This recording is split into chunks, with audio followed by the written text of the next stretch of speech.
above all, says the Apostle Peter, maintain constant charity towards each other, because charity, now here the translation is does away, the classical one is covers a multitude of sins. There was the case which is reported by Maria Simma, the victim soul for the souls in purgatory, who puzzled people when they asked her where such and such had ended up, because he was not practicing, he was a bit wild, this young man, but against the wish of his parents he run out to save his friend who had been knocked down by an avalanche and risked everything. But an avalanche came back and killed him as well. And that act apparently made a big difference. On the other hand, there are pious souls who are difficult to live with. I remember hearing this from somebody who had become a Trappist who had been a Jesuit before, and he was reporting what was said one time amongst the Jesuits by one of them. Well, they're all saints among the Jesuits, the real saints, the real saints, and the martyrs have to live with them. And so it is that we have to be somewhat good at acting. You know the story of Thérèse of Lisieux, who acted out the smile with that poor sister who had the gift of annoying her in everything. And years later the sister wanted to know, having written an essay on a cherished friendship, who was that sister? And the priest said straight at her, "Sister, it was you." Good acting, Thérèse. And actually, it's closer to home than we think. There's not that much difference between actually an enclosed monastery and the domestic church of a family. It's always the same fish, is it not? And I was drawing this picture the other day to an enclosed nun with two big fish with big smiles from ear to ear, with big teeth in the smiles, and bubbles coming out of one of them and saying "Shalom, Shalom," and there was then underneath the instantaneous translation service, "Go and boil your head in mustard, sister." Is it not true? That's when it's heroic, when we don't show that we're annoyed. Little acts which no one else but God sees, but make the difference over a long life. We don't have to cohabit, we have to love. It's a big difference. But with regard to the quality of love, I want to go into it in a little bit of detail and unpack it. Friendship, the great boon that God has given us, lest we be alone. It comes out actually in the poetry manuscript which I translated years ago. There's this aside coming from purgatory. The whole question of the heart, the whole question of rapport with others. This soul in purgatory, remember a nun who was there for a long time, was giving bits of advice towards the end, and this one came through. There are few true friendships on earth. Think of that, you people who are thinking of marriage. What's it based on? The body will fade, but the soul is what you're marrying. People often love each other out of fancy, out of self-interest. And that, by the way, can happen in romances. One can be looking for self-satisfaction or pleasure in the other. It's not sacrificial love, oblative. A small word, or rather a small wound, a word, a lack of consideration, sometimes disunites friends who seem inseparable. The reason is that God wasn't in full enough possession of their hearts. Because, notice, it's only the hearts in which the love of Jesus abounds to overflowing that can give of their overflow to their friends. So here we have a different optic. We are living love because we are by nature Trinitarian, born from love, fundamental love, and made for love in bliss. And in the communion which we have in the life of the Trinity, we also are caught up. The whole discourse, remember, the Last Supper goes into that thrust, love. It's only therefore the hearts in which the love of Jesus abounds to overflowing and give the overflow to their friends.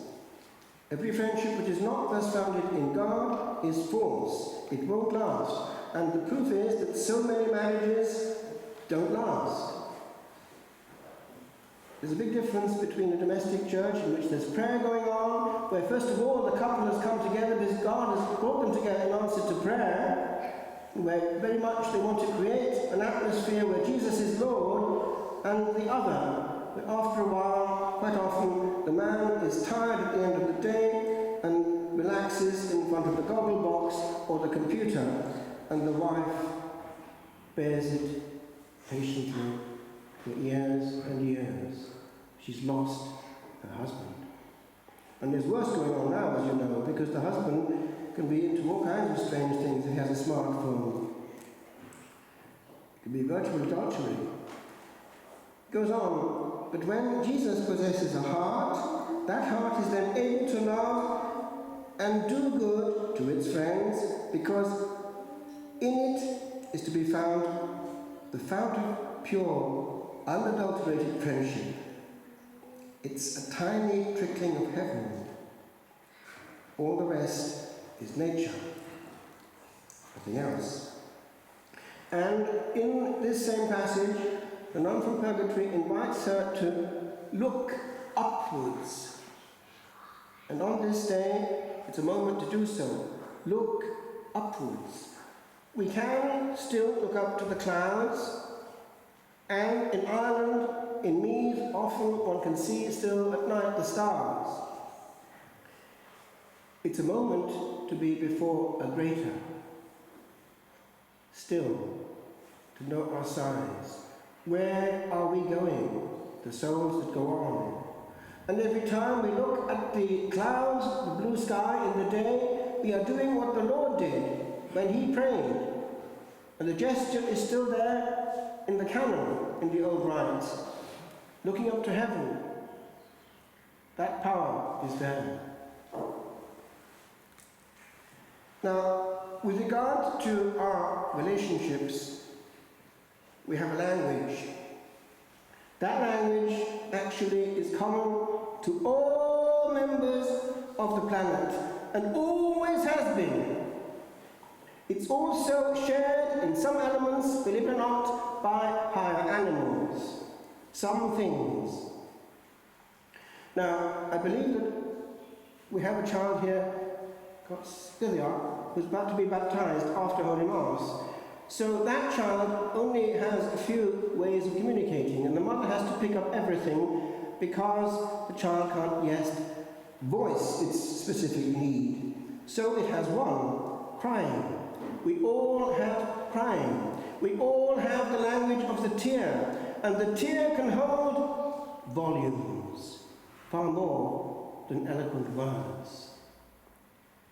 We also have, and this child actually can beam when he gets into it, the smile, which, by the way, the animal hasn't got. And we have the laugh. Again, the animal hasn't got it. And actually, St. Thomas defines this as such. Homo est animal risibilis. Man is an animal that has the capacity to laugh, and he exploits it, indicating that the person who hasn't got the sense of humour is close to the level of the beasts. And therefore we cultivate that. Why? It's been given to us as the natural medicine. Laughter is the best medicine, given to us by our Creator, who knew full well that we needed it. And in a monastery, it's vraiment important, very important, because without it, life can be heavy.